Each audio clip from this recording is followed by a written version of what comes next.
بینەر و بیسەرین کوردستان 24 دەمەوە باش هیویا دەمێن خۆش و سەلامەت بووەت خازین خۆشحاڵ و بەختەوەرین جارێک دنهاتی نەفدیدارەوەین بەڕێز بۆ پێشکەشکردنا خەڵەکێکا دیش بەرنامەیە کوردی ئەف جارەژی دێ خزمەتەکە دیتر پێشکەشی هەوەین بەڕێزکەین سەبارەت وی ناو و نیشانی جیرانیا ژینگەهێ و ئاشتیا هەرێمایەتیە شەڕ و جەنگ دژمنێ سەرەکیە ژینگەهەیە ئاشتی و ئارامی ژی دوستên rastaqîneyên jîngehê ne. Jîngeh tinê il aştî û aramiyê et hêta parastin. Lewra jîngeh di dîrûka kevn û nîda hemîşe fakterê aştiyê bûye û et navbera gelan û dewletan da. Lewra me ferzanît nava xeleka ev cara li bernamê be Kurdî tîşka xwe pêxîne ser evê mijarê ku behsa jîngehê û herêmatiyê bikin ku ev jîngeh bihête parastin û aştiya jîngehê têk neçîtin. ادگل زور بارس ما مستعد عبدالرحمن صدیق قف مجارد هیتا گنگ شکرن ناوی خوب ناوی وخیرات نگا گرم جناب ما مستعد کن زور بخیر ما مستعد ما مستعد وقت دیاره یعنی زور جار ما بحثوی چندی کریه که جینگه تشت گلک گرنگه گلک گریدای بجیانا مروفان و آشتیا جینگه پر گرنگه لو رمضویتن هم بزانین گوری دقین آینی چوا بحثا جینگه هاتیه کرن کو ام چوا بکارین جینگه پارز بین و جینگه دوست بین بله بناوی خواهی بخشنده مهربان لە چوارچێوەی بایەختن بە کولتوری ژینگە پارێزی گرنگە ئاماژەمان وەرگرت بێ لە زۆربەی دەقە ئاینەکان وەکو باسم کردووە سەرچاوەکانی ئاین بە شێوازێکی سەرەکی باس لە ئاشتی ژینگەیی دەکە یعنی چۆن یعنی پێمان دەڵێ ئێوە لەسەر زۆر شت جیاواز دەبن بەڵام دوجار ژینگە کۆتان دەکاتەوە سیاست لە یەکمان دابڕێ جیاوازی ئاین جیاوازی ئاینزا هەموو ئەمانە جیامان دەکاتەوە بەڵام دوجار هەموو ئەم کارانە لەسەر یەک زەوی ئەنجام دەدەین لەسەر ئەم خاکە لەسەر ئەم زەویە کەواتە ئەمە کۆمان دەکات باش پرسیارێک لەوێەوە بکەین ئەم شوێنەی ئێمە جارێکی تر دووباری کەمەوە یعنی کە دەڵێن کوردستان کە دەڵێن جوودی یعنی ئەمە وەکو جەڵێ لانکەی دووەمی مرۆڤایەتی باش یعنی کە خوددا فەرمووی یا نوح اهبط بسلام منا وبركات ئەم سەلامە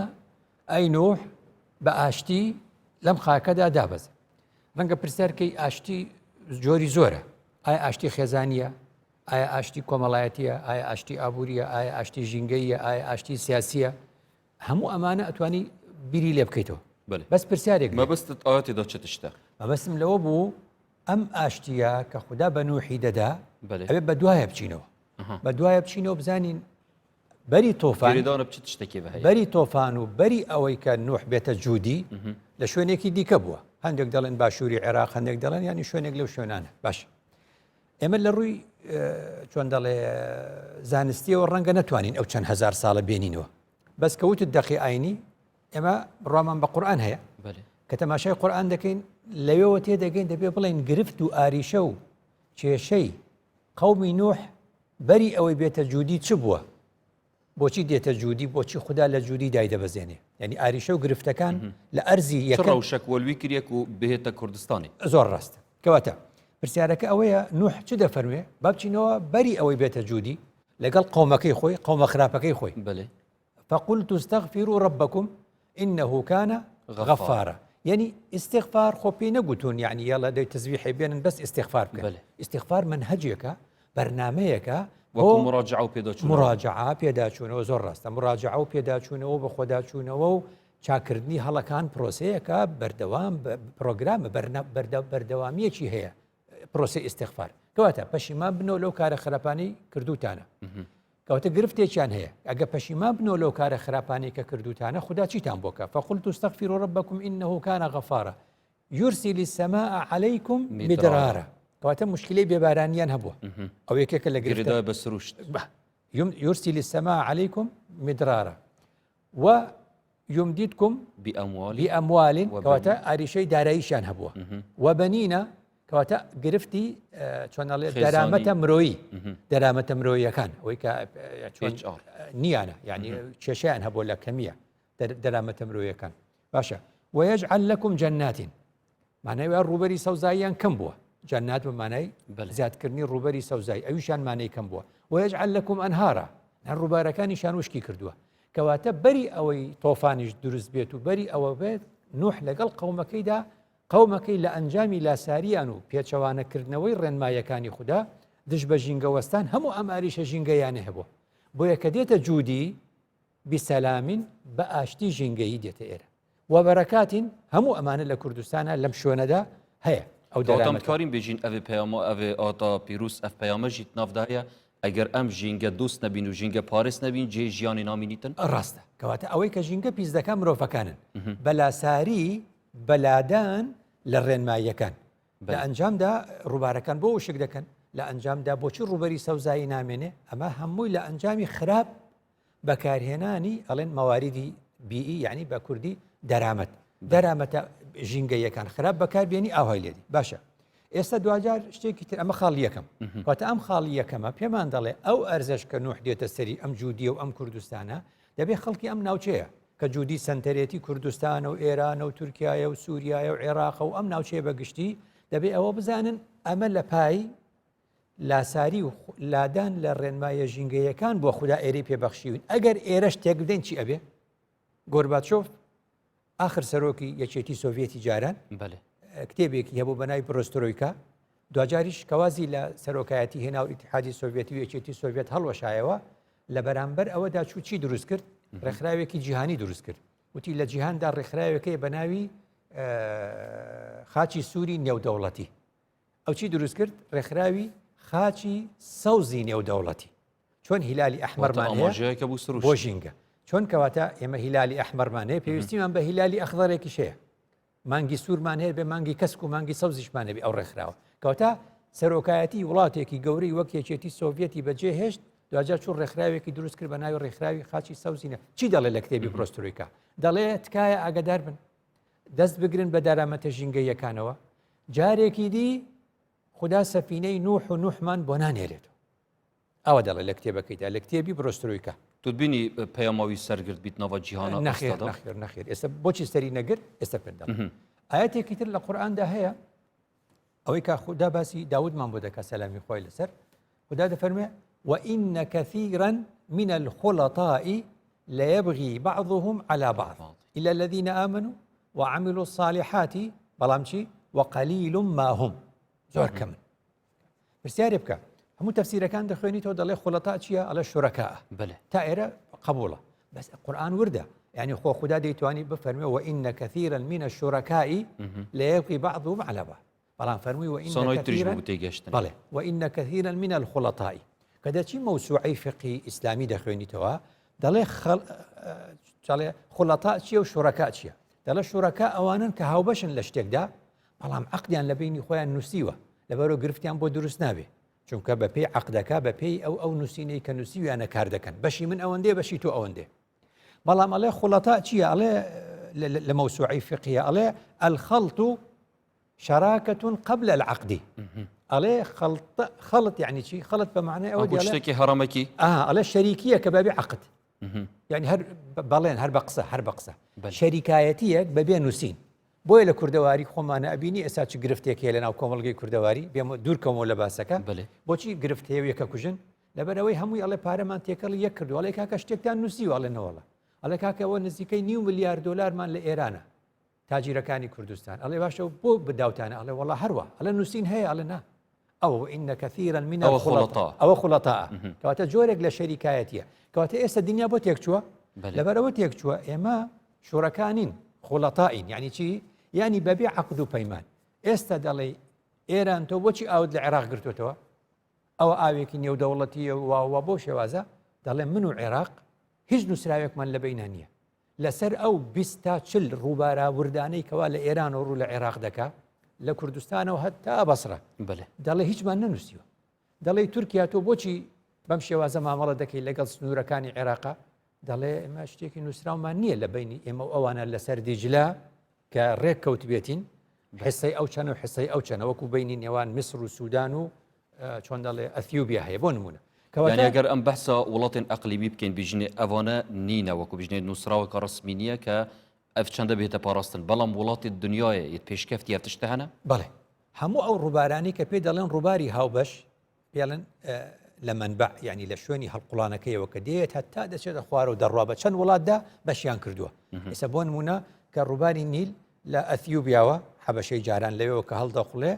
دێت نیل بە پێچەوانی ڕووبارەکانی تر لە باشوورۆچێ بۆ باکو ئەو هەنگاو چەند هاروکارە بوو ڕۆگەرتنا زۆر ژینگەی چونکە گوتراوە بەشی مسر 150 ئەوەندێ بەشی سوودان 100 ئەوەندێ ئەو ئێساکە سەدی لەسەر دروستەکە بەنداوی لەسەر دروستەکە ئێستا کێشیان بۆ دروستە بێ پێویستیان بە ڕێککەوتنێکی ترە کەواتە ئێمە لە ئاەتەکە چی فێر دەبین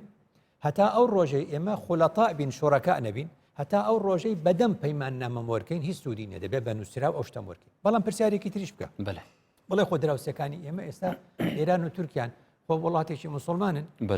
خۆ دەسەڵاتدارەکەشی دەسەڵاتەکە ئیسلامیەژی بەو شێوازن کەواتە دەبێ ئەوان بزانن بەدەر لەوەش ئەم ئاوا کە هاوبەشە لە نێوانماندا و سیاست سنوورێکی نێودوڵەتی بۆ دروست کردو خدا فەرمووی الذي خلقكم من نفس واحدة کەواتە ئێمە لە برایەتی ئینسانیدا هەمومان یەکەگرینەوە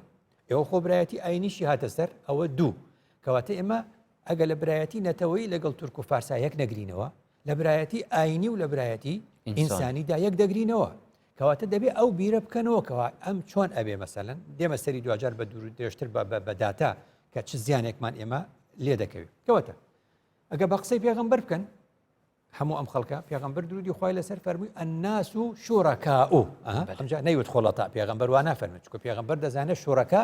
دەبێ عەقد لە بینیان هەبێ فەرمووی پێغەمبەر فەرمووی الناس شوڕەکاء في ثلاث في الكلأ والماء والنار هەرسێکی تەماشاکەی بە زاراوەی ئێستا جاران دەیگوت پاوانەکان و لە ڕوبەری سەوزاییدا و لە ئاو لە ئاگر هەمانە کۆکەیتەوە سەرچاوەکانی وزن بریتە لە سەرچاوەکانی وزەی ئەم سەردەمە کەواتە سنوورە سیاسیەکان بادا بەشیشمان بکەن بەڵام پێغەمبەری ئێمە کە پێغەمبەری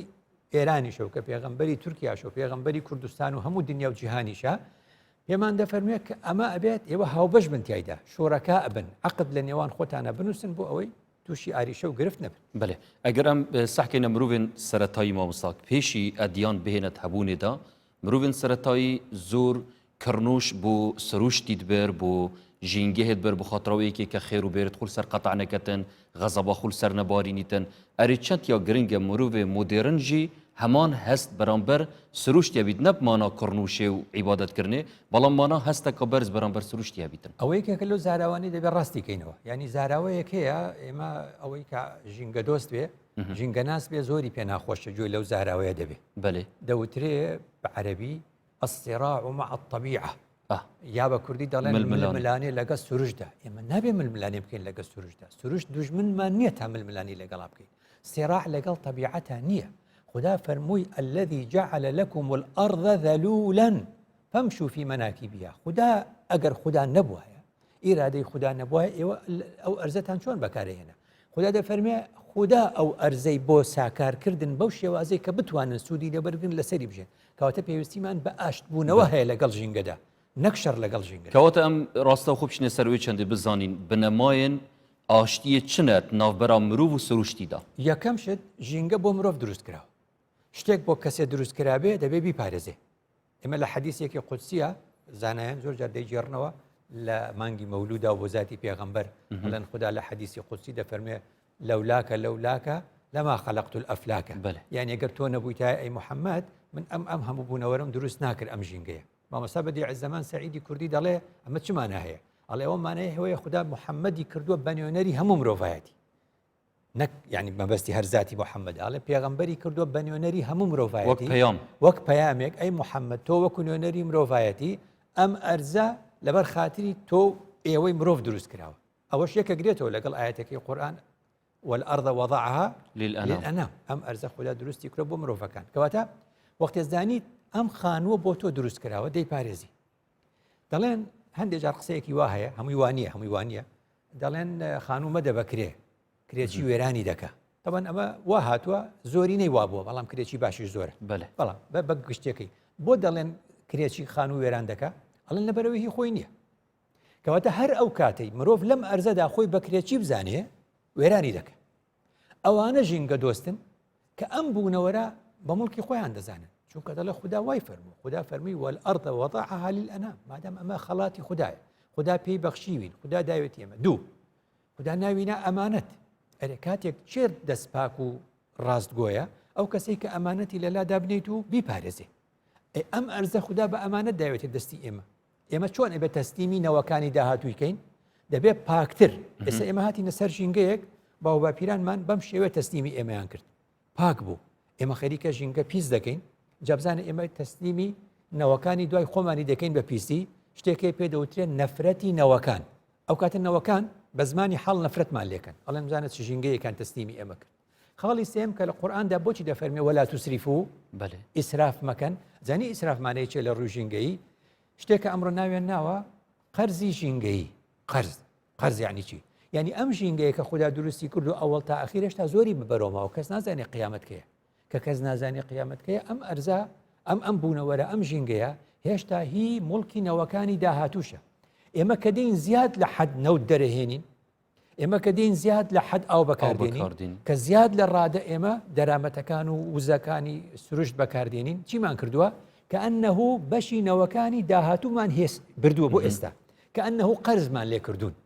جانە قەرز چەند خراپە یعنی کە ئەنەه ئێمە قەرزمان لەوان مافی ئەوانجی مەخەر بۆی ئێستابینی وڵاتێکی وەکو نەرویج دەستی بە نەوتەکەی و بە جۆرێک گرتووە دەستی بە دەرامەتەکانی بە جۆرێک گرتووە دەڵێ ئێستا دەتوانم ئەوەندە بڕە دەربێنم بەس بەشی نەوەکانی داهاتوو دەفەوتێت ئاخفتنێکە مامۆستا gelek جارت nava wan kesada tête gotin evên girênişîn nava Herêma Kurdistanê dema tu behsa giringiya jîngehê dike û evan mijarên canavê te amaje pêdayî dibîjtin li vê Kurdistanê min yek metra erdînî ne erê bûçî ez jîngê parêz bim زۆر قسەیەکی باشە کەواتە ئەمە بابەتێکی ترە ئەمان باتەوە سەر تایتڵێکی تر باسێکەم لە داهاتوو کە پێی دەگوترێت چی پێی دەگوترێت چێ لە خەمی ژینگەدایە چینی ناوەند بریتێ لە بڕبڕی پشتی شتەواتاییەکان یعنی چۆن یعنی بڵێ دیموکراسی بڵێ کۆمەڵگەی مەدەنی بڵێ پێکەوە ژیان هەرچی دەڵێ لەو بابەتە واتاییانە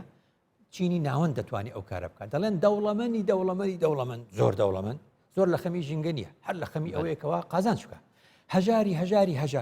لە خەمی ژینگە ناتوانێت ببێ بۆ چونکە دەڵێن من سەرما مەزستان ئێدەبێ گەرم بوو ئێگەرمەوە نەوتم نییە کە نەوتی نەبێ دارە بڕێتەوە کاتە دەبێ بۆی پیداکە ئەو قسەی ڕاستە کەواتە هەژاری و ژینگە بابەتێکە دەکەین بە ئەڵلقەیەک زۆر باشە کەواتە بابەتێکی تر هەیە زۆر گرنگ ئەوەیە ئەم ژینگەیە دۆزەخەیە بە هەشتا ئێمەین دروستی دەکەین ئێمەین دەتوانین ئەمین وێ بڕیارت دەکەینە دووزە خانژین بەهشت کەواتە ئەمە چۆن پێغەمبەر دەفەرموێ القبر إما روضة من رياض الجنة أو حفرة من يعني هرواية کەواتە مرۆڤ خۆی دەتوانێت گۆڕی خۆی بکا بە یەکێکیان بەو مانایە کەواتە مرۆڤ خۆی داهاتووی خۆی لێک دەداتەوە بە هەمان شێوە ئەوە ئێمەین کە دەبینی وڵاتانێک ژینگەیان پاراستووە خەڵکی مە دەچێت بۆ ئەوروپا دەڵێ کاکە دەڵێ بەهشتە ئەو بەهشتە چییە مرۆڤ وای لێ کردو دێتەوە لای خۆمان وێرانی دەکەین خۆمان کردومانە بە دۆزەخ کەواتە لێرە شتێک دێتە پێشاویش پێوتە تەماحی ژینگەیی خوددا بە قەدەر پێداویستەکانمان شتی داوینێتێ بەس نە بە قەدەر تەماحەکانمان تەماحی مرۆڤ خراپە ئەگەر سنووری بۆ دانەنرێ بە پێی یاسا بە پێی هۆشیاری لێتونابی مامۆستا سروشتی مرۆڤی وەسایە کە خدان طموحە و حەسکەت پێش بکەویت وتە طموح بەڵام تەماعیش هەیە طمع و طموح ئەدی توشتی جیاوازن کەواتە کە دەڵێ من طموحم هەیە هیوام هەیە ئاواتم هەیە ئەمان شتێکی زانستین لەگەڵ یاسای ڕێکی دەخی بەس کە دەڵێن فڵانە کەس تەماعی هەیە بە کوردی دەڵێن تەمەحکارە یعنی سنووری نییە پەلاماری هەموو شتێک ئەو ئیسرافەت وی کاریدا ئەو ئیسرافێ کەواتە قسەکەی تۆ واضح بوو جا لێرەوە شتێکی زۆر گرنگەیە ئێمە لەم بوونەوەرەدا لەم ژینگەیەدا کە ئێمە هاتوین ئێمە دەچین ژینگە دەمێنێ خۆ دەبینی ئەم ژینگەیە چەند کەسی بەڕێ کردو زۆری بەڕێ کردو بەڕێشی دەکە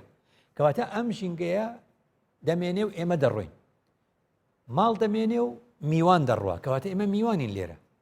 تۆ دەبینی ئەو کەسێک کە دێ بۆ ماڵی تۆ بوو میوان و لە ژووری میواندا دەنی هەندێک جار میوانەکە منداڵی زۆر دەهێنێ ژووری میوانت هەموو تێک دەدەن یعنی تۆ دەڵێ ئەمە شتێکی زۆر جوان نییە پێ دڵگەڕاندە بۆچی چونکە دەڵێ میوانی چاک دڵت بۆ میوانە خۆشە کە دەستکاری شتومەکرد ناکە لە خۆی ناچێت بە ناو ماڵەکە تا بگەڕێ بڵێ ئەرێ ئەوە چییە ئەوە چییە ئەوە بکات دەست لە هەموو شت بدە کەواتە میوانی چۆن دەڵێ باش ئاوا بڵێم میوانی باش ئەوەیە کە دەستکاری ژینگەوە نەکرد دەستکاری ژینگەی تۆ ناکە خدا ئێمەی بە میوان نردۆتە ئێرە ئێمە لەم ژینگەیەدا میوانین چ مافی ئەوەمانێ دەستکاری هەموو ئەم ژینگەیە بکەین و تێکی ڕاستە مامۆستا ئەم وەکو مرۆڤ میهوانین سەروێ ژینگەهێت ژین بەڵام تەمان دەمدا ئەم هەموو خدان هیوی و ئارمانجین و سەرمە پێتەوی ئەم هیوی و ئارمانجین خود جێبەجێ بکەین دەما ئەموان هیوی و ئارمانجا جێبەجێ بکەین سەر حسابە ژینگە هەیە ڕاستە کەواتە خدا بەخشەر بوو ئێمە تەماحکار بووین بەمانای چی بەمانای ئەوەیە کە خدا ئێمەی ناردە ئێرە دەڵێن پێغەمبەران ئیشان چیە درودی خۆیان لەسەر پێغەمبەران کەتەلۆکی ژیان دێنن پەیامی پێغەمبەران کەتەلۆکی ژیانە چۆن تۆ ئۆتۆمبیلێک دەکڕی چزانم هەر ئالەتێک هەر ئامێرێک کە دەیکڕی کەتەلۆکێکی لەگەڵدایە پێ دەڵێ ئاوا بەکاری بێنە خدا کە ئینسان دەنێرێتە بوونەوەر پێغەمبەری بۆ دەنێری پەیامێک دەنێرێ بۆ ئەو پێغەمبەر ئەو پەیامە چییە کەتەلۆکی ژیانە پێی دەڵێ ئاوا بکە ئاوا بکە ئاوا بکە کەوات ئێمە کاتێک کە لە پەیامی خوددا لا دەدەین ژینگەکەش پیس دەکەی خاڵی تر زۆر سەرەکیە ئێستا دنیا 1993 دەوڵەتە تقریبان تر بە چەند هەرێم و دەوڵەت و ئیداریات و دابەشەکرێ بەو شێوازانە ئەمە کاری خۆمانە بەس پێویستە ئەویش بە ئاشتی بکرێ بۆ ئەوەی نەبێتە مایەی شەڕ بزانە کاتێک کە سنوورە سیاسیەکان بە شێوازێکی ناعەدالەتی و لە ئەنجامی شەڕدا دروست دەبن شەڕ لە بینی وڵاتان دروست دەبێت کە شەڕ لە نێوان وڵاتان دروست دەبێت ژینگە پیس دەبێت کەواتە ئێمە دەبێ بڵین لە ئاستی سیاسیدا دەوڵەتی فلان دوژمنی دەوڵەتی فلانە دەزانی بەس خوددا لە قورئانە پێمان دەڵێ لە ژینگەدا دوژمنایەتی نییە بیکە بە تایتڵێکی گەورە لە ژینگەدا دوژمنایەتی نییە لە ژینگەدا کەس دوژمن نییە یعنی چۆن یعنی ئێستا تۆ دوژمنی هەر وڵاتێکی دراوسەی خۆت بی دەبێت دەستت بە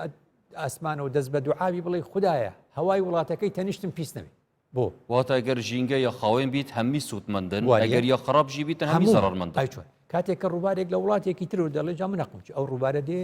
چەند وڵات دەبڕێت چەند شار دەبڕێ هەمومان توش دەبین ئەو هەوایە ساڵی 26 چواری 26 چواری 1986 وەختێکە ئەو دامەزراوەی کارلێکی چۆن دەڵێ ئەتۆمی چرنۆبڵ کاتێک کە تەقیەوە هەمومان ترسین بۆ چونکە کاریگەری ئەوە بە جۆرێک بوو کە تەبەن چرنۆبڵ کەوتە ئۆکرانیەوە هەتا ئێستا بچیتە بازار ئێستا بچی لە بازار جۆز بکڕی دەڵێ ئەو جۆزە چیە ئۆکرانیە یا ئەمریکیە کابرا دەڵێ بۆ دەپرسی دەڵێ گەر ئۆکرانی بێ نامەوێت چونکە ئاسەواری کارلێکی ئەتۆمی ڕەنگە لە 86 ئێستاش مابێت چونکە ئەو پێڵێن نیوە تەمەن 200 ساڵ ئەمێنێ تا 200 ساڵ نیوە تەمەنی هەندێک چۆن دەڵێ مادەی ئەتۆمی هەتاوەکو 200 ساڵیش نیوە ناژی جوورێکی گیزە هەیەت ناوە بازاری دەت ئەمریکینە سعرەکە ئەرزان تێنە فروشتن بژنەوە و گیزن یلجەیەکی ئەتۆمی هاتی خەڵک ئەترسێ مەبەستمەوە بوو ینی مەبەستمەوە بوو من مافی ئەوم نییە بەڵام کامێوکان بەس ئەڵم ئەو پرسیار ئەکرێ هەتاوەکو کاریگەری هەبوو لەسەر چی مەسەلەن عێراق چوو بیرەنەوتەکانی کوێتی سووتان کە بیرەنەوتەکانی سووتان لە ئەنجامە بارانی ترشەڵۆک دروست بوو کە چوو بە ئاسماندا ئەم هەموو کبریتە ترشەڕۆکی بارانی ترشەڵۆک دروست بوو لە چۆ باری لەسەر هەندستان کوێت لە چۆ هەندستان لە چۆ کەواتە لە دنیادا لە ئاسمان سنوور نییە لەبەرەوە خوددا فەرمووی لە هەر شتێکە دوژمنی سیاسی یەکن دوژمنی ئاینی یەکن دوژمنی ئاینزایی یەکن دوژمنی ژینگەیی یەک مەبن دەسێتت خوشمامسە برس پێشی چەند ڕوژێکان پارچە ڤیدیۆک بەڵاو ببوو لە سوشیال میدیا وە بزانم ئەفغانستان بوو مفتیەکی لێرێ بڕیاردا بوو کە بچن السەحرایە یعنی دارە بچینن عفو یعنی حکومەتە وێرە بڕیار بۆ وێ چەندێدا بوو بەڵام مفتیەک دژی وێ چەندی ڕاوستیا خەڵکێکی زۆر بێژن چوێرێ ئەو دار هەمی هەڵقاندن بۆ گوتی چونکە سەحرایە مادەم خودی لە سەحرای دار نەچاندە کەواتە حکمەتە خودێ ینی پێویست ناکات مرۆڤ چی تەداخڵە خۆت وێ چەندێدا بکات منیش ئەوم خوێندەوە بەس هەواڵەکە ڕاست نییە سایتێکەیە کە وتم کاتی خۆشی باسم کردووە پەیجێکەیە زۆر گرنگە کۆمەڵە گەنجێک دروستیان کردووە ناوی فەتەبەیەن و هەموو کەس هەیبێ باشە هەموو ڕۆژێک هەواڵەکانی دنیات بۆ ڕاست دەکاتەوە ئەڵێ ئەم هەواڵە ڕاست بوو ئەم هەواڵە درۆ بوو ئەم هەواڵە ئەو سایتە ئەو پەیجە فەتەبەیەن و فەیسبوک بە چەند ملیۆن دۆلار لەگەڵی کۆنتراکتی کردووە دەڵێت تۆ ئەتوانی هەواڵە درۆکان ڕاست بکەیتەوە دەڵێ ئەو خەڵکەی ئەو هەواڵە ڕاستی ئەو هەواڵە چی بوو ڕاستی ئەو هەواڵە وا بوو ئەو هەواڵە ڕاستیەکەی وا بوو کە خەڵکەکە چوون درەختەکانی هەڵکەند بوو نە لەبەر ئەوەی بڵێن خوددا ئێرەی بە سەحرا دروست کردو ئێوە مافتان نییە جارێکی تر سەوزیکەنەوە ئەو پێچەوانەی ئیرادی خوددایە نا گوتیانەوە ئەرزی ئێمەیە ئەرزی مڵکی خاصە ئەرزێکی تایبەتی فلانە کەسە هی مەزرعەیە تۆ چۆن هاتووی لە خۆتان و تیا ئەچێن کەواتە بێ زۆر ئەوواڵانە ئەگەدێت بەێ زۆر باشەکەوت ئەم بزانین مامۆستا ینی چ جوورە پەیوەندیەک دوێت بێتەکردن نێڤبەرە وڵاتاندا ینی سەبارەت ئاشتی پارێزیەک و ئەم ببینە ژینگە دۆست و ژینگەیە بپارێزی ناوبەرە وڵاتاندا پێغەمبەر درودی خۆی لەسەر کە فەرمووی ینی دەربارەی جیرانەتی مافی جیرانەتی و مافی جیران چەند گرنگە ینی زۆری لەسەر وتراوە زۆری لەسەر وتراوە مەسئلەی ینی ئینسانی باش چێ و ئینسانی خراپ چێ یەکێ لە پێوەرەکانی پێغەمبەر کە دیاری کرد درودی خۆی لەسەر بۆ ئینسانی باش ئەوەیە کە دراوسەکەی ئەمین بێ لە دەستی دراوسەکەی ئەمین بێ لە شەڕ و لە ئاریشە و گرفتەکانی بە پێچەوانەشەوە یعنی خراپ ئەوەیە کە زیان بە دراوسەکە یەگەێنی ئەمە لەسەر ئاستی دوو ماڵ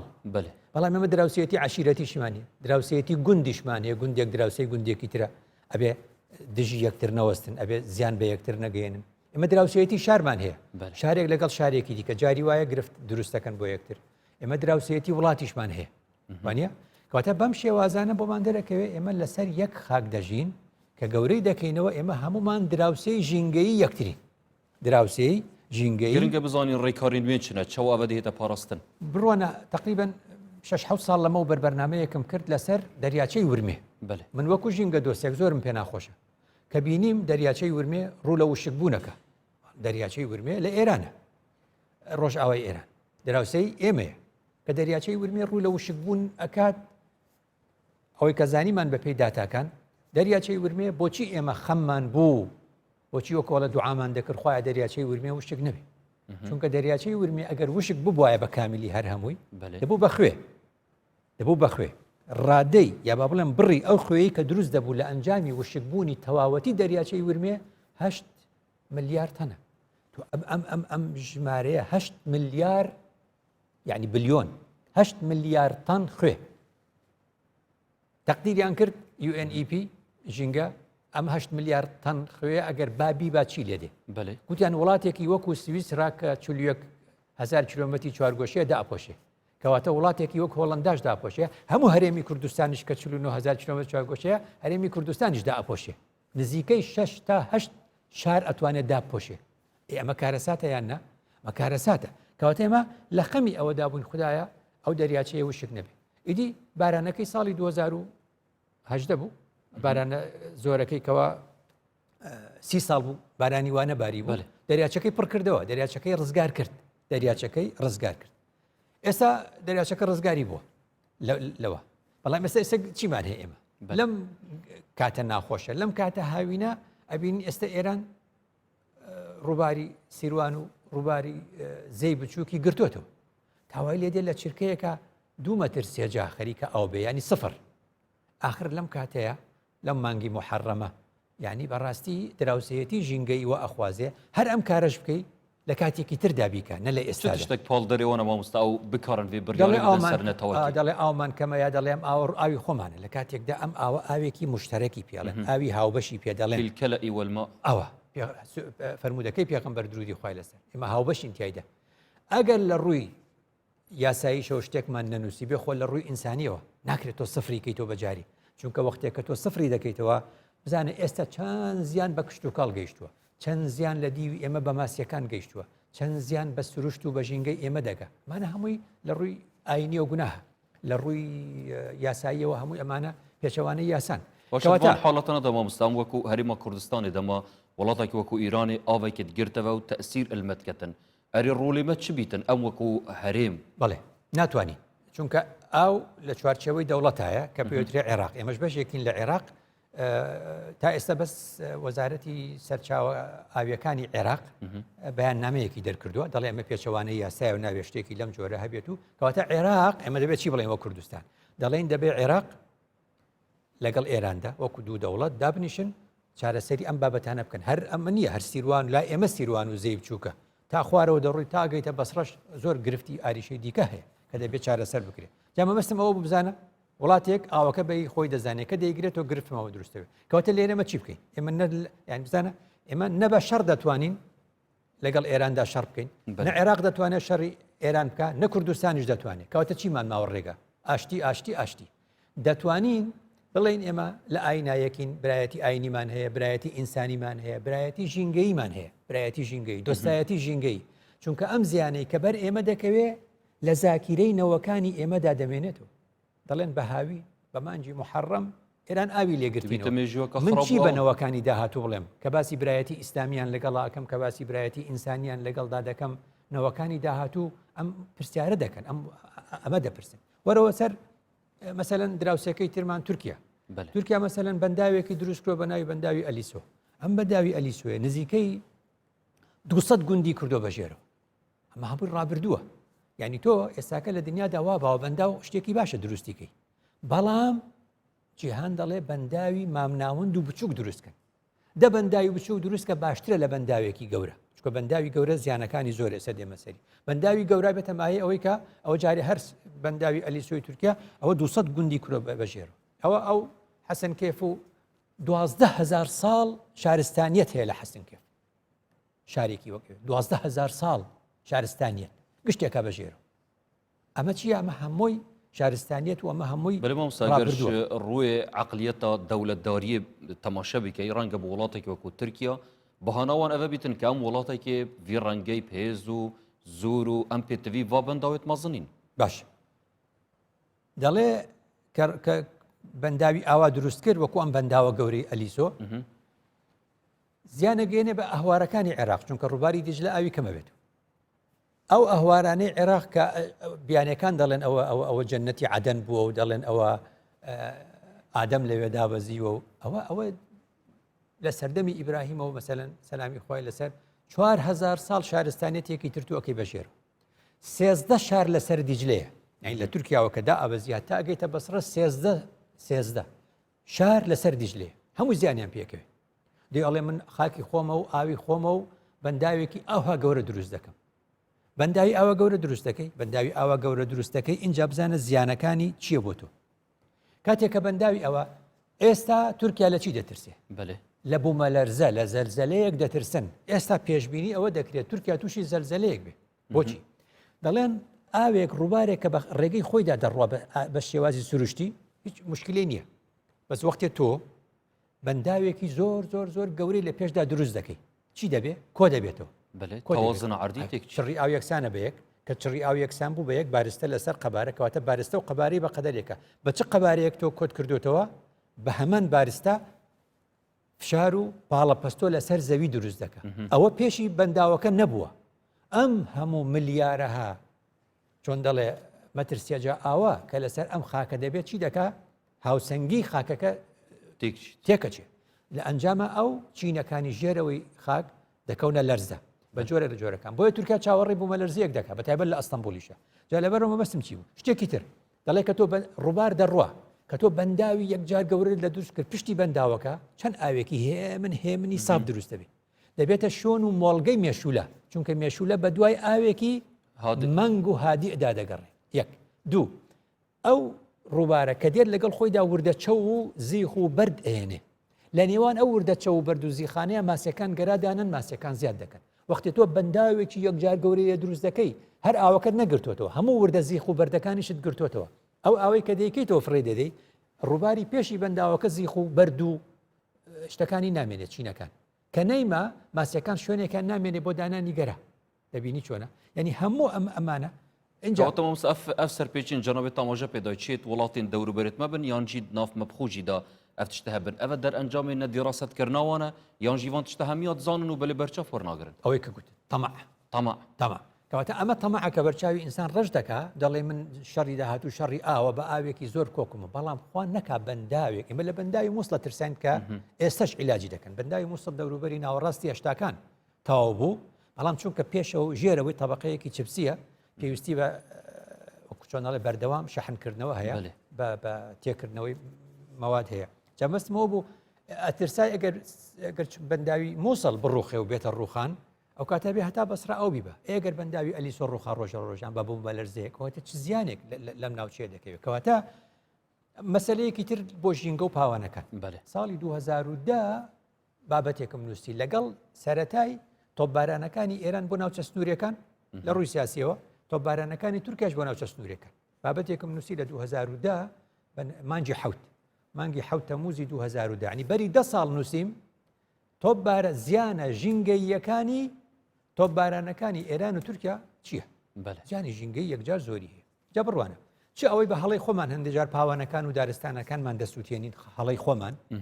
چ بەوەی بەهۆی بەردومانەکانی ئێران و تورکیاوە ئامارێکت دەمێ ساڵی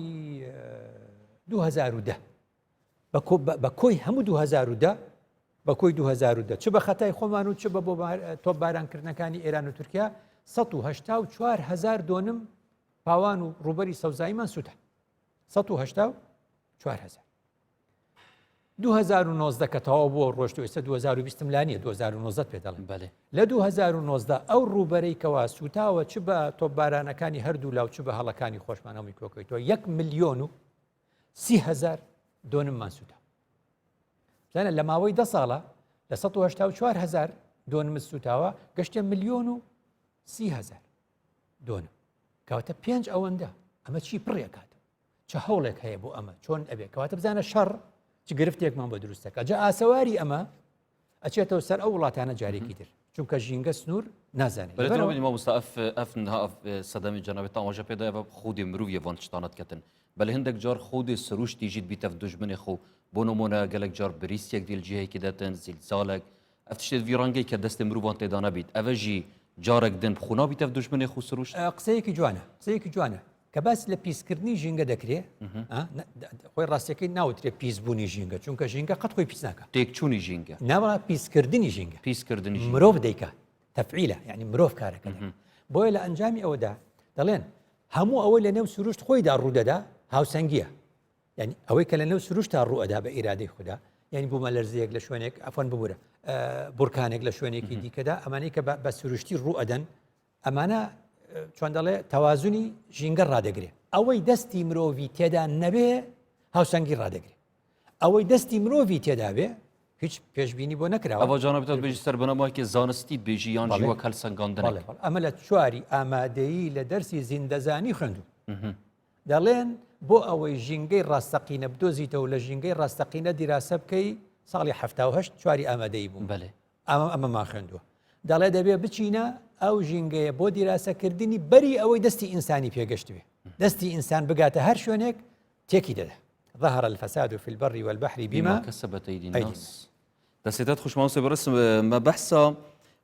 وڵاتان کرد کە چەوە هاوسەنگیا ژینگەهێ بێتە پاراستن ناوبەرە وڵاتاندا ئەگەر نان بەحسا ژینگەهێ بکەین ئاشتیا ژینگەهێ ئەت ناوە خودی کوردستانێدا ئەم چاوەێ بەڵانسێ بپارێزین و ڕابگرین پرسیارێکی باشە ئاشتی ناوخۆ ئاشتی ناوخۆ یەکێک لە هۆکارەکان ژینگەیە سێریکە ئێستا تۆ لە ڕووی حیزبی حزبت هەیە لە دەسەڵاتە حزبت هەیە ئۆپۆزیسیۆنە ئاینێک هەیە ئاینێکی تریش هەیە زیان ئاینزا هەیە ئاینزا هەیە کەواتە دەتوانین بڵێن لە هەرێمی کوردستانە جیاوازەکانمان زۆرن بەڵام دوجار ممارەسەکردن و پیادەکردنی ئەم جیاوازیانە لەسەر یەک خاکە کە پێ دەوترێ ژینگەی کوردستان کەوا بوو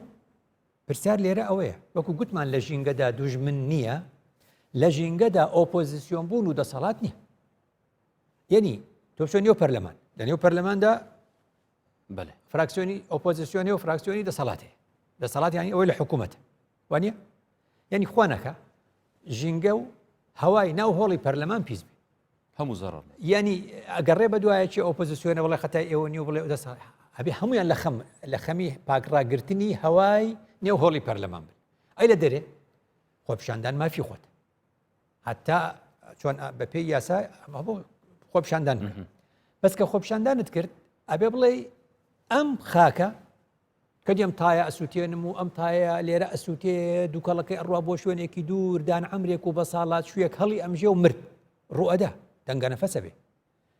ئەو کەسە ئاگای لەوە نییە بوو بە مای کوشتنی کەسێک ئاگای لەوە نییە کە ئیدی درەختەکانی ئەو ناوچەیە کەمن توانای هەڵمژینی ئەو دوانە ئۆکسیدە کاربۆنە زۆریان نییە ئەخر تۆ هەرڵی درەختەکان دوانە ئۆکسیدی کاربۆن هەڵەمژن بەس ئۆڤەرلۆد دروستە بێ جاری وایە یعنی جاری وا هەیە ڕێژەی کاربۆن دایۆکسایدەکە ئەوەندە زۆرە بەقەدەر ئەوە درەختت نییە هەڵی بمژێ کە نەبوو زیاد دەمێنێتەوە کە زیاد مایە و دەبێتە مایی تەنگە نەفەسی و گرفتی و چۆن دەڵێ زیانگەیاندن بە کۆندامی هەناسە کەواتە دەتوانی بڵێ سووتاندن بە تایبەت وڵاتی ئێمە شتێکی زۆر خراپی هەیە ئەم دیاردەی سووتاندن یعنی تۆ خۆپیشاندانەکەی شت مەسووتێنە چونکە ئەم شتانی کە ئەیسووتێنی حەقم بە زیانەکانی تری نییە حەقم بە زیانە ژینگەیەکانی هەیە تۆ لێرەدا چی دەسووتێنی زیانت گەیان ینی بەمانایەکی تر تۆ چۆن دەڵێن دوو تیپ یاریەکەن یەکێکیان ئەدۆڕێ یەکێکان براوە بێ دۆڕاوەکە چی هەموو یاریگاکە تێکەدا چیمەنەکەی تێکەدا دیومانە زۆر جاریش ئەبینی کورسەکان ئەشکێنێ آخر ئەوە بێلایەنە یاریگاکە زیانی نەگەیاندوو قەتای تۆ نییە تۆن کورد دەڵێ هەندێک کەسەیە نازانێ هەڵپەڕێ ئەڵێ زەویەکە جێڕە زەویەکە تەخت نییە کەواتە ئەمە بزانین کاتێکە هەر چالاکیەک ئەنجام دەدەین بە خۆپیشاندانیشەوە نابێ زیان بە ژینگە بگەێنین بۆ لەبەرەوەی ئەم ژینگەیە مڵکی چێ مڵکی خوددایە زۆرینەی زۆری ئێمە بە هەموو ئاینەکانە لە هەموو شتێکا جیاواز بین ئاینەکانی کوردستان لە ئیمانهێنان بە خودای تاقانە وێکەوەی زۆری نەشمان کە مسلمانین ڕامان بە خوددا هەیە خوددا فەرمووی لله ما في السماوات وما في الأرض قسە لەمە کوردی زیاتر هەیە خوددا فەرمووی هەرچی لە ئاسمانەکان هەیە وەرچی لە ئەرزا هەیە مڵکی خوددایە من چۆن دەستم دێ مڵکی خوددا بسووتێنم چۆن دەستم دێ دار ببڕمەوە چۆن دەستم دێ ئاو پیسکەم چۆن دەستم دێ بە ئەنجامی چالاکیەکانم بە ئەنجامی خۆپیشاندانەکانم چۆن زیانی پێ بگەین ئاخر ڕۆژی قیامەتیش دادێ خوددا دەفەرموێ لمن الملك اليوم بۆچێ مڵک بۆچێ بوو لله الواحد القهار کەواتە چەند مشکلە ئەوەیە من ماڵی تۆ زیانی پێ بگەێنم دوای دەڵێ کاکە گیان تۆ دەزانی ئەوەی زیانت پێگەیان ماڵی من بوو شەرمەزارم شەرمەزارە بین لە حزوری خوددا ئێمە ماڵی خوددا یعنی چۆن بەمانە خوددا ئەم ژینگەی پێماندا بیپارێزین ئەمانەتە تەسلیمیکەین کەواتە مەبەستم ئەوە بوو لە ناوخۆی کوردستاندا زۆر زۆر گرنگە ئەگەداری ئەوە بین کە ژینگە تەنیا فاکتەرە کۆمان دەکاتەوە ئەگەر مامۆستا سەرنجێکی بدەینە مرۆڤێن پێشی ئەف حەزارەتە و شارستانیەت دروست ببن یعنی لەسەر دەمێن قەدیمدا مرۆڤ وەختێ ژی بووە یعنی دۆستی ژینگەهێ بوو چونکە ڕاستەوخۆ سووت ژینگەهێ وەردکرد ئانکو ژیاناوی سەر ژینگەهێ بوو بەڵام vê gavkê mirovê modern bara pitir eb madiyata vegerê daye tu nabînî ev jî fakterekê serekî ye ku mirovên niha nikarî bibîte jînge dost ڕاستە ئەو قسەی زۆر وردە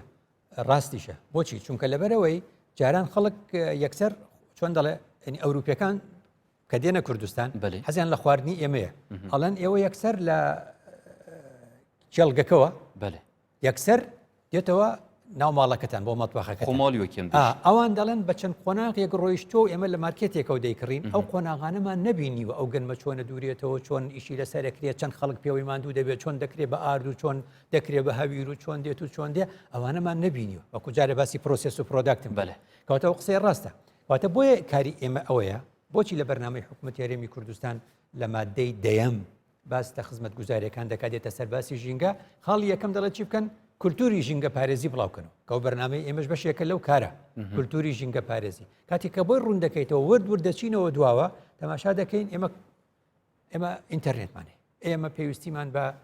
پەیوەندیە لەگەڵ هەموو دنیا پێویستیمان بە کارەبایە ئێسێرەکەین هێشتا بەشێکی زۆری کارەبەکەمان کوێیە دەربەندی خان و دوکانە کەواتە کاتی ئاوەکەی چەند مەتردا دەبەزێ خەممان بۆ دروست دەبێت بۆچی کەمی کرد لە ئێرانەوە گیرایەوە چۆن بیهێنینەوە بە ئاشتی بە پرۆتۆکۆل بە پەیوەندی بزانێت چۆن بە دوایە بچین ئەگەینەوە ئەو خاڵی کە تۆوتر خاڵێکی تری زۆر گرنگ هەیە لە بواری ژینگەدا ئێمە هەمووی ئاگاداری بین لە ژینگەدا وشەی دوور نەبە ینی چۆن ینی تۆ لێرەی دەڵێ ئەو زبڵ و خاشاکەی کە هەمانە لەم شارە با بچین لە فڵانە شۆن فڕێدین دوورە ئەڵێ بڕۆ فڕێدە دوور لە شار چۆڵ بوو دوور لە شار فڕێماندا چونکە ئەو بەس ئێستا نێوان شار و شارەکان نزیک بۆ تۆ لە یەکتر ئەو شوێنەی تۆ پێ دوایە ئەڵێ دوور فڕێدە لە هەولێر بەڵام نزیکە لە پردێ کەرکووک ئەڵێ دوور لە کەرکووک فڕێدا نزیکی پردێ فڕێدات پردێ ئەڵێ دوور لە پردێ فڕێدە نزیکی خۆشتەپە فڕێدا ئەبینێمانە چۆنە کەواتە ئەو شوێنەی لە تۆ دوورە لە یەکێکی تر نزیکە بەدی لەوێ چەندی ئەوە کە ئەف مادە بێت ئەف تەدویرکردن و تەدویر و ڕیسایکل ئەوش بابەتێکی ترەوێ بەرنامەی لەسەر جا لێرەوە بۆمان دەرەکەوێ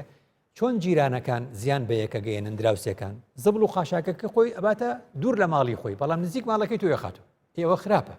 ئەبێت و هەڵی گریتەوە ئەبێ هەڵی گریتەوە بیخیتە شوێنی خۆی کەواتە باسەکە لە ناوخۆ بوو لە ناوخۆی هەرێمی کوردستاندا سیاست بکەین ئۆپۆزیسیۆن بین لە حکوومەت بین چالاکی بکەین کۆمەڵگەی مەدەنی بین خۆپیشاندان بکەین هەر چالاکیەک ئەنجام بدەین یەک خاڵ هەیە هاوبەشە ژینگێ ئەمە نابێت زیانی پێ بگەین بێت ژینگە پێشەوەێتمە هەمیان بیت هەموو بێ یەک ئاومان هەیە یەک کاکمان هەیە یەک هەوامان باشە مامۆستا بەرز نەها دەمان بەحسی ژینگە پارێزیت کە نەوە هەرێما کوردستانێدا ڕێکخراو هەیە ناوێ ژینگە هەیە ئەنکو پاراستنا ژینگە هەیە ڕەنگە مانگانە گوژمێکی پارەی ئلدکاندارە و ماڵان وەردگرن بەرامبەروی چەندێک کە ئەم ژینگەی بۆنگۆ پارێزین ئەرێدوی دەمەیدا ئەرێک سەر ملێ تاکی کورت مینیتن بۆ نمونە ئەس بشمی مادەم ئەس ژینگە هێبدەم پارێ ژینگە وەختی چمە دایرە مرۆڕیان تێت بەردەکانە من باشە دوی دەمەیدا ئەس بۆچی ژینگە هەیە بپارێز وا بزانم ئەوە بۆ ماڵان نییە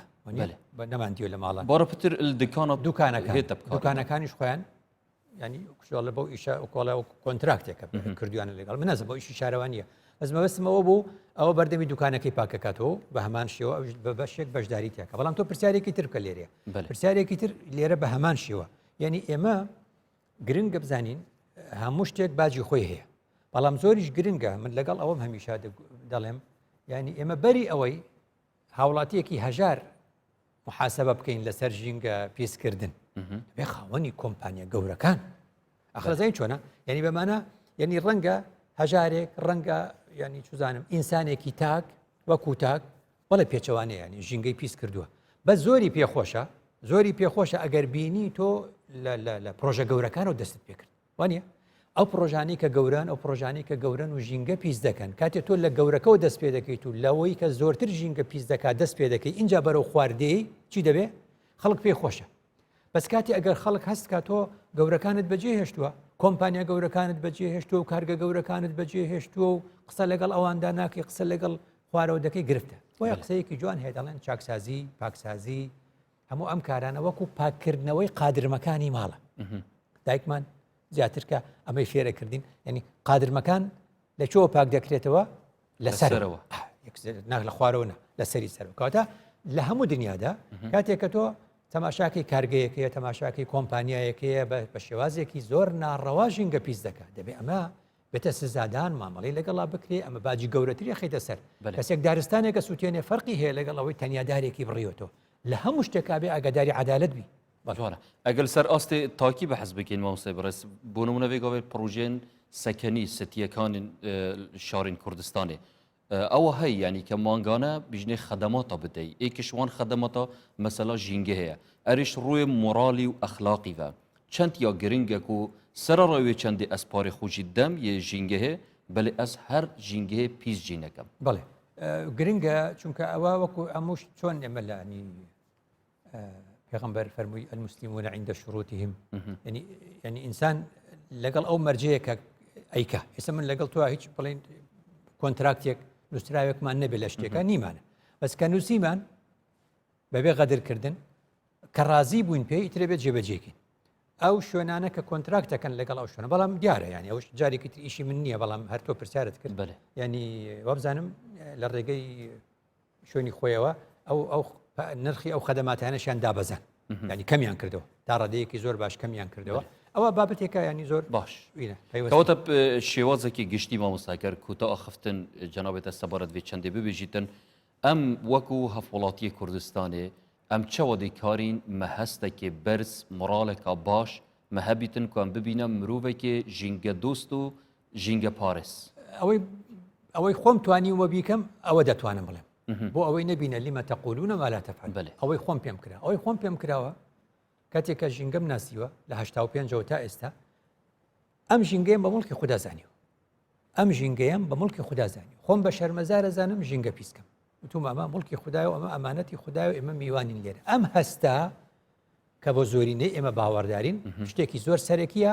نە چاودێریت دەوێ نە حکوومەتت دەوێ نەیچت دەوێ بۆ ئەوانی دیکە ئەو هەمشە گوتومە زۆر گرنگە بەهاکانمان لەبەرچاو بێ بەهای یەکەم زۆر گرنگە کە خۆشەویستیە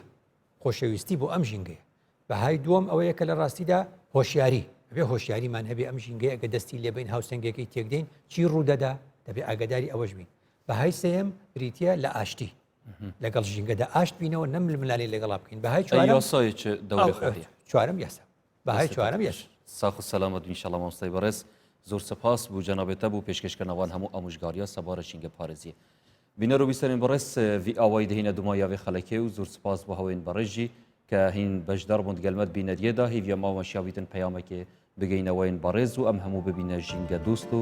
ژینگە پارێز ببینە بخێر و شاد